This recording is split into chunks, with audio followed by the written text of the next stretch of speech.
সপ্তম শ্রেণীর শিক্ষার্থীরা, আশা করছি ভালো আছো। আমি মমতাজ, সহকারী শিক্ষক কবিলতম হাজি স্টেট বঙ্গবন্ধু উচ্চ বিদ্যালয় থেকে তোমাদেরকে অনলাইন ক্লাসে স্বাগতম জানাই। আজকে আমি তোমাদের পাঠ্য বইয়ের অনুশীলনী 6.2 থেকে একটা সৃজনশীল অঙ্ক সমাধান করে দেখাবো। এর আগের ক্লাসগুলোতে আমি তোমাদেরকে কীভাবে লঘিষ্ঠ আকারে প্রকাশ করা হয়, ভগ্নাংশের সমহর বিশিষ্ট ভগ্নাংশ প্রকাশ কীভাবে করতে হয় এবং যোগ বিয়োগ সরল অঙ্কগুলো একটু করে দেখিয়েছিলাম। আজকে আসো এই সৃজনশীল অঙ্কের মাধ্যমে তোমাদের ভগ্নাংশের যে লসাগু গসাগু সমহর বিশিষ্ট ভগ্নাংশ সব কিছু সম্পর্কে আরও ক্লিয়ার হয়ে যাবে। তাহলে শুরু করছি। শিক্ষার্থীরা লক্ষ্য করো, তোমাদেরই পাঠ্য বইয়ের 29 নম্বর অঙ্কটাকে আজকে সমাধান করে দেখাবো। এই 29 নম্বর অঙ্কটা প্রশ্ন তোমাদের বইয়েও পাবে, তারপরে তোমাদের সুবিধার জন্য আমি এখানে লিখে নিয়েছি বলে সবাই একটু লক্ষ্য করো কী কী দেওয়া আছে। এখানে আমাকে এর জন্য একটা মান দেওয়া আছে, একটা ভগ্নাংশ দেওয়া আছে 1/x² + 3x, b = 2 / x² + 5x + 6 এবং c = x² - x - 12। এটা হচ্ছে তিনটি বীজগণিতীয় ভগ্নাংশ। এখন এই তিনটি বীজগণিতীয় ভগ্নাংশের জন্য ক নম্বর আমাদেরকে সমাধান করতে হবে বি যে ভগ্নাংশটি দেওয়া আছে সেই ভগ্নাংশটির হরকে উৎপাদকে বিশ্লেষণ করে দেখাতে হবে। আসলে আমরা সেটাই করছি।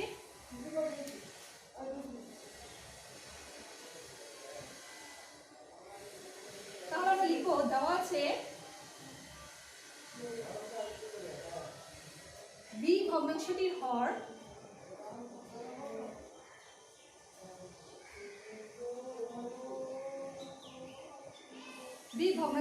হচ্ছে x² + 5x + 6। যে মানটা দেওয়া আছে, যে ভগ্নাংশটা দেওয়া থাকবে সেটা লিখে নিচ্ছি। এখন এদিকে আমাদেরকে করতে হবে কি উৎপাদকে বিশ্লেষণ। উৎপাদকে বিশ্লেষণ করার জন্য এটা হচ্ছে একটা মিডল টার্ম। এর আগে ক্লাসগুলোতে আমি তোমাদেরকে বলেছিলাম কিভাবে এই ধরনের উৎপাদকগুলোকে বিশ্লেষণ করবো। আমরা প্রথম এবং শেষ রাশিটাকে গুণ করে দিই। গুণ করে কি পাচ্ছি 6x²। এই 6x² কেমনভাবে ভেঙে লিখবো যেন যোগ বিয়োগ করলে মাঝখানে 5xটা হয়। তাহলে এখানে আমি কি পাচ্ছি 3 × 2 = 6, 3x + 2x + 6। দেখো 3 × 2 = 6, গুণ করলে আমাদের 6 আসতেছে এবং যদি যোগ করি তাহলে আমার এই 5xটা হয়ে যাচ্ছে। এখন এখান থেকে প্রথম রাশি দুটো থেকে আমি কমন নিলাম x + 3, আর পরের রাশিগুলো থেকে আমি যেটা কমন নিব সেটা হচ্ছে 2 কমন নিলে আমার x + 3 হচ্ছে। এখান থেকে পাচ্ছি x + 3 × x + 2। সুতরাং যেহেতু উৎপাদকে বিশ্লেষণ করতে বলেছে, এটাই আমার নির্ণেয় উৎপাদক। আমি শুধু উত্তরটা লিখে দেবো, নির্ণেয় উৎপাদক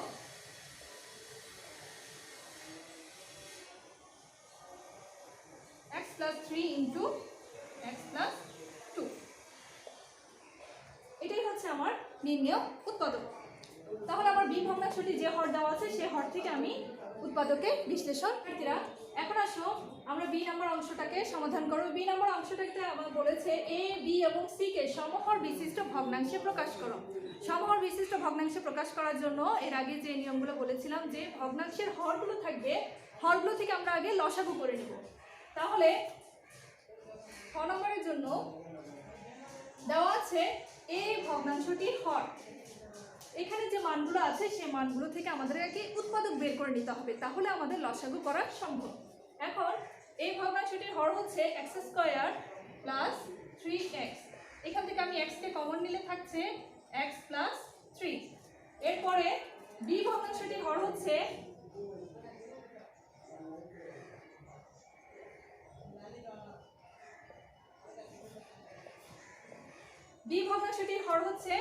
বি ভগ্নাংশকে আমি ক নম্বরে সমাধান করেছিলাম, উৎপাদকে বিশ্লেষণ করেছিলাম, তাই এখানে আর করতে হচ্ছে না। আমরা শুধু যে মানটা পেয়েছি সেটা লিখে দিব। এটা আমরা কোথা থেকে পেয়েছি, ক হতে প্রাপ্ত, সেই কথাটা লিখে দেব। কি পেয়েছিলাম আমরা এখান থেকে x + 3 × x + 2। কোথা থেকে পেয়েছি, ক হতে প্রাপ্ত, সেই কথাটা লিখে দিলাম। এবং সি ভগ্নাংশটির হর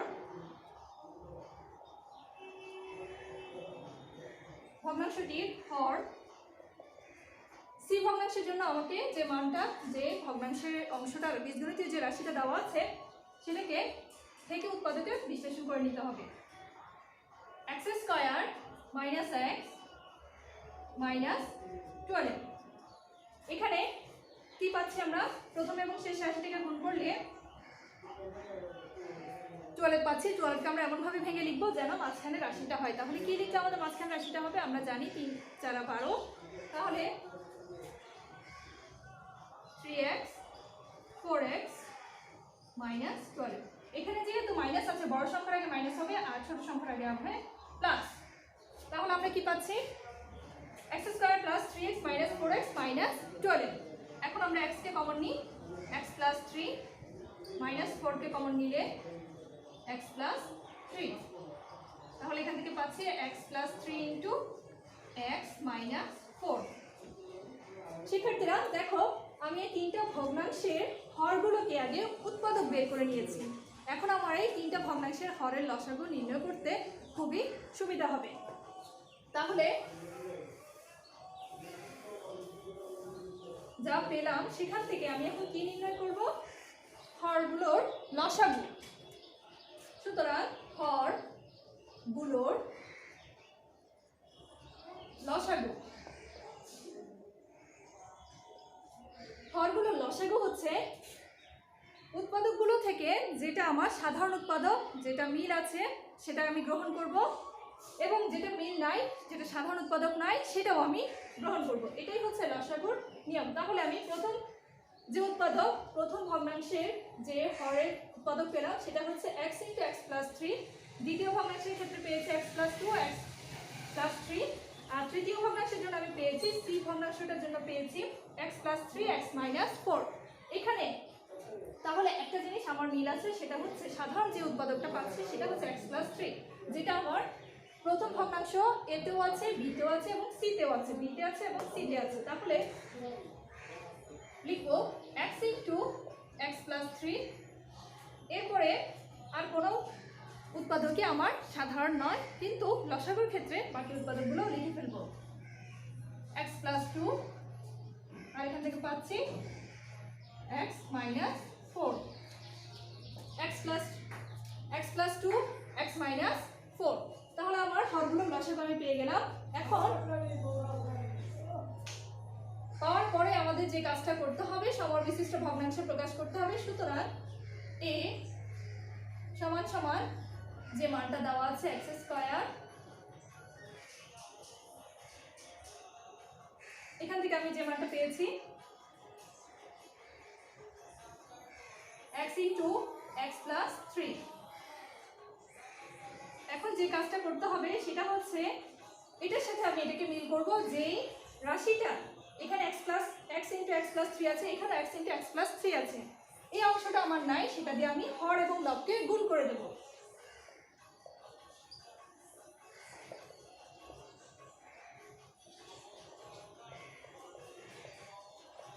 কি করেছে আবার বলছি, যে মানটা আমার আছে হরের মধ্যে, যে মানটা আছে সেটার সাথে আমি আগে মিল করে নিয়েছি যে কি আছে, আর যে রাশিটা নেই সেই রাশিটা দিয়ে আমি হর এবং লবকে গুণ করে দিয়েছি। এখন এখান থেকে আমি কি রাশি পাচ্ছি, x ইন্টু, একটু সাজিয়ে লিখি, x plus 2 x plus 3 into x minus 4, আর উপরে যা আছে সেটা বসে যাবে, x plus 2 into x minus 4। তাহলে এই ভগ্নাংশের রাশিটি আমরা পেয়ে গেলাম। এবার করব বি এর জন্য। পাশে দেখাচ্ছি, তোমরা পরীক্ষার খাতায়, বাসার খাতায় অবশ্যই নিচে নিচে করবে। বি ভগ্নাংশের জন্য আমার যে মানটা দেওয়া আছে সেটা লিখি, x square plus 5x plus 6 2। তাহলে এটার জন্য আমি কি লিখছি, এখান থেকে আমরা উৎপাদকে বিশ্লেষণ করে যে মানটা পেয়েছি সেটা হচ্ছে x plus 3 into x plus 2। এখন যেটা করতে হবে, হর এবং লবকে আমার কি দিয়ে গুণ করতে হবে, এটার সাথে তাকাই আমি, এখানে আমি দেখতে পাচ্ছি x প্লাস 3 এবং x প্লাস 2 আছে, বাকি যে রাশিটা নাই সেটা দিয়ে আমি হর এবং লবকে গুণ করে দেব, x minus 4, x into x minus 4,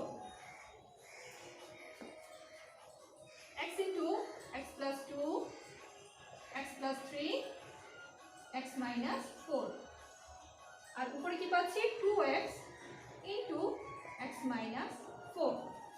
B ভগ্নাংশের জন্য আমি রাশিটি পেয়ে গেছি। এবার করব আমি সি ভগ্নাংশ এবং সি সমান সমান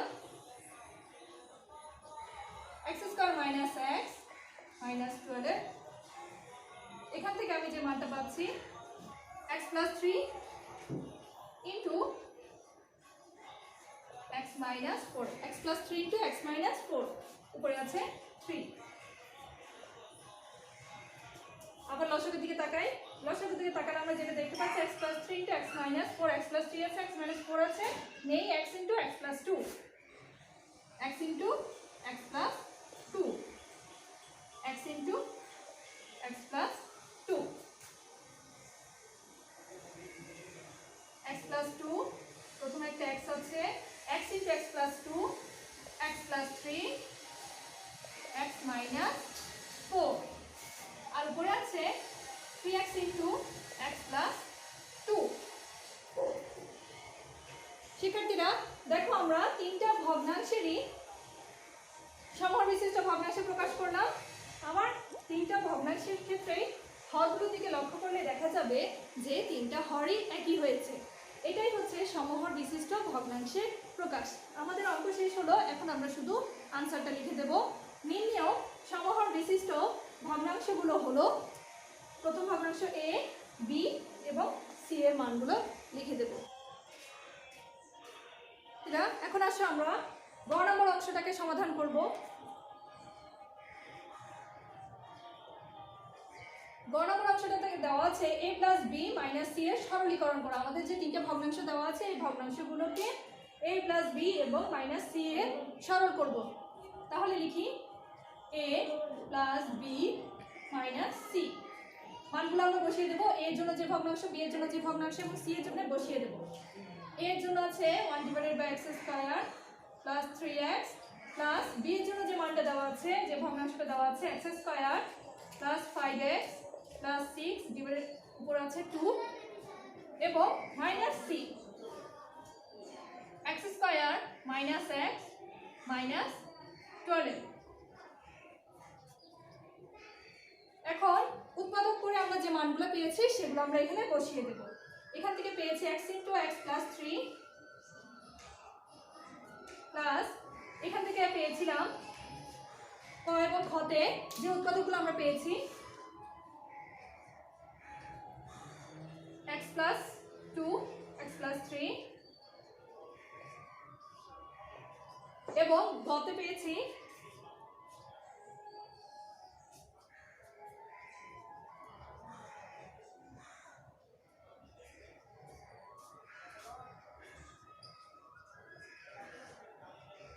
x প্লাস 3, x মাইনাস 4। উৎপাদকগুলো আমরা লিখে দিয়েছি। এখন যে কাজটা করব সেটা হচ্ছে লসাগু নির্ণয় করব। লসাগু করলে আমরা যে মানটা পাচ্ছি সেটা হচ্ছে x into x plus 2, x plus 3, x minus 4। লসাগু করলাম। তিনটা ভগ্নাংশের জন্য আমাদের যে লসাগুটা আসছে সেটা আমরা বসালাম। লসাগু করার পরে হরের সাথে ভাগ, লবের সাথে গুণ। হরের সাথে ভাগ এবং লবের সাথে গুণ করলে আমরা যে মানটা পাই সেটা হচ্ছে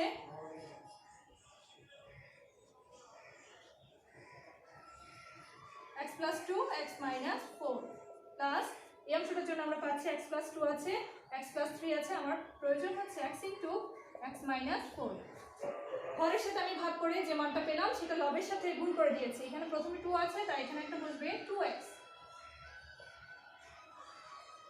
এরপরে আছে মাইনাস 3 ইন্টু, হরের সাথে ভাগ করি, ভাগ করলে আমি যে মানটা পাবো সেটা হচ্ছে x ইন্টু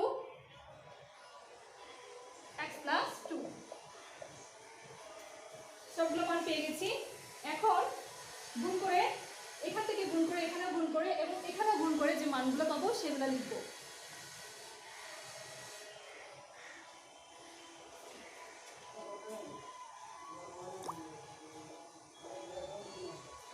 নিচে যে রাশিগুলো আছে সেটা বসে যাবে x into x plus 2, x plus 3 into x minus 4।